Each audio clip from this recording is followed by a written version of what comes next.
IVF చికిత్సలో 25% భారీ discount. Andro max advanced male infertility centre.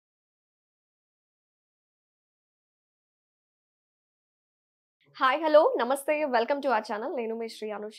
So ఈ రోజుల్లో చాలా మందికి భుజము పట్టేయడం, బిగుసుకుపోవడం, దీన్నే డాక్టర్స్ ఏం చెప్తూ ఉంటారంటే ఫ్రోజన్ షోల్డర్ అంటూ ఉంటారు.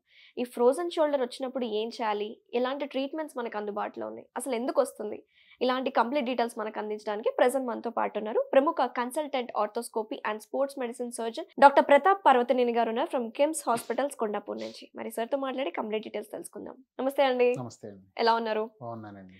సో ఫ్రోజన్ షోల్డర్ ఇదైతే భుజం అయితే బాగా నొప్పిగా ఉంటుంది, బటన్స్ పెట్టుకోవాలన్న ఇబ్బంది పడుతుంటారు. ఎక్కువగా అసలు 50 మెంబర్స్లో దాదాపు 2-3 మాత్రం ఇది ఖచ్చితంగా ఉంటుందని చెప్తున్నారు. సో వాట్ ఈస్ దిస్ అండి? ఫ్రోజన్ షోల్డర్ అనేది నార్మల్ మన వాడుక భాషలో దాన్ని ఫ్రోజన్ షోల్డర్ అంటారు. మెడికల్ లాంగ్వేజ్లో it is called adhesive capsulitis అన్నమాట. సో బేసిక్గా ఏంటంటే మన షోల్డర్ జాయింట్, అండ్ ఇది most commonly affected shoulder joint. Shoulder జాయింట్లో ఫస్ట్ ఆఫ్ ఆల్ షోల్డర్ జాయింట్కి బాడీలో అన్నిటికన్నా ఎక్కువ రేంజ్ ఆఫ్ మూమెంట్ ఉంటుంది. మనం షోల్డర్ జాయింట్ అన్ని డైరెక్షన్స్లో మూవ్ అవుతుంది, అన్ని రొటేషన్స్ అవుతాయి, అన్నీ అవుతుంది. So that is first thing. అసలు ఇంత మూమెంట్ ఉన్న జాయింట్ ఎందుకు ఫ్రీజ్ అవుతుంది? At the same time shoulder joint చుట్టూతా కూడా there are number of muscles. ప్రతి మూమెంట్కి అట్లీస్ట్ 1 or 2 మజిల్స్ హెల్ప్ చేస్తూ ఉంటాయి. So there are like a good amount of muscles. ఇవన్నీ కలిపి పనిచేస్తున్నప్పుడే shoulder joint has a good range of movements వస్తాయి అన్నమాట. So it is very very important joint first of all. And మన life స్టైల్లో even we sit or we stand, we do anything, shoulder keeps on working. For every moment shoulder joint helps. And that too మనం right hand person అయితే, right dominant అయితే it works a lot. So మన everyday life style అంటే ఆ day starts with shoulder joint అన్నమాట. లేవగానే మంచినీళ్ళు తాగడానికి ఫస్ట్ మనం చేయబెట్టి వాటర్ బాటిల్ తీసుకుంటాం.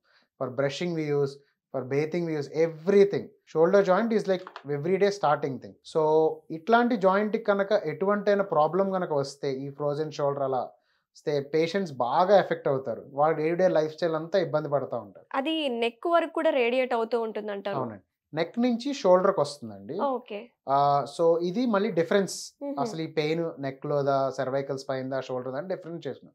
కానీ షోల్డర్ జాయింట్ ఫస్ట్ మేము అడిగే క్వశ్చన్ ఏంటంటే, మేల్ అయితే ఫస్ట్ మీ బ్యాక్ పాకెట్లోకి చేయాల్తుందా? ఇది వరకు మనం అందరూ వాలెట్స్ అన్ని పెట్టుకునేవాళ్ళు. సో వాళ్ళకి ఫస్ట్ డిఫికల్టీ ఏంటంటే వాళ్ళు they couldn't reach the back. Females అయితే జడ వేసుకునేటప్పుడు కానీ అట్లాంటప్పుడు వాళ్ళ డిఫికల్టీ ఫస్ట్ వాళ్ళకి అక్కడే తెలుస్తాయి అన్నమాట. ఇవే తెలుస్తాయి. ఆరెల్స్ లేకపోతే ఎప్పుడన్నా ఎస్పెషల్లీ వాళ్ళు టేకింగ్ బాత్ కానీ, లేదు అలా ఎప్పుడైనా టవల్ యూస్ చేసేటప్పుడు కానీ, మన బేసిక్ రొటీన్ లైఫ్ మన చెయ్యి ఎప్పుడైతే వెనక్కి వెళ్తుందో, ఇందులో కూడా ఫస్ట్ షిట్ అయ్యే మూమెంట్ ఏంటంటే ఎక్స్టర్నల్ రొటేషన్ అంటారు. అంటే ఎక్స్టర్నల్ చెయ్యి వెనక్కి వెళ్ళే మూమెంట్ అన్న, ఇది ఫస్ట్ మూమెంట్ షోల్డర్ జాయింట్లో పోయేది. సో జనరల్గా పేషెంట్స్ ఎవరు ఈ కండిషన్లో రారు. వాళ్ళు ఏదో నొప్పి వచ్చింది అది ఇది అని చెప్పి వాళ్ళ ప్రయత్నాలు వాళ్ళు చేస్తారు. దీని తన్న నెక్స్ట్ స్టేజ్కి రీచ్ అయినప్పుడు అప్పుడు they come to us. Next stage ఏంటంటే ఎక్స్టర్నల్ రొటేషన్ తర్వాత ఈ ముందుకు రావటం, ఈ షోల్డర్ పక్క వెళ్ళటం, ఇది కూడా తగ్గిపోతూ ఉంటుంది. ఫ్లెక్షన్ అబ్డక్షన్ అంటారు అన్నమాట. సో ఈ చెయ్యి కొంచెం ఇలా పక్క వెళ్ళటం, ఇలా ముందుకు రావటం, ఇది నెక్స్ట్. సో ఎప్పుడైతే ఇవి కూడా స్టార్ట్ అవుతాయో, పెయిన్ ఎక్కువ అయిపోతుందో, అప్పుడు వస్తారు హాస్పిటల్కి. సో దీనికి అసలు ట్రీట్మెంట్ ఎట్లా ఉంటుంది, that is the main thing. ఒక చిన్న మెడికల్ థింగ్ ఏంటంటే అండి, ఈ ఫ్రోజన్ షోల్డర్ అనేది సెల్ఫ్ రిజాల్వింగ్ కండిషన్ అండి. ఇది ఒక సైకిల్ అంటారు.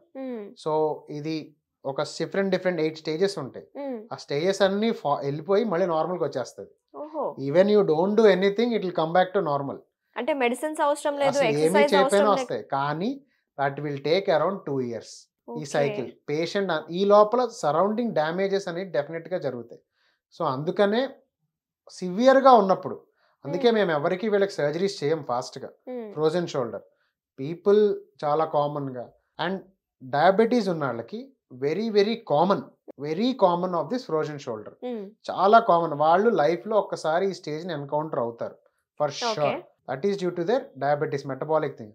సో దీని తర్వాత వాళ్ళు మాకు ప్రెజెంట్ చేసినప్పుడు మేము ఫస్ట్ ఇనీషియల్గా ఎక్స్రేస్లో ఏమీ రివీల్ చేయదండి, ఏమీ ఉండదు. Mostly it is clinical examination.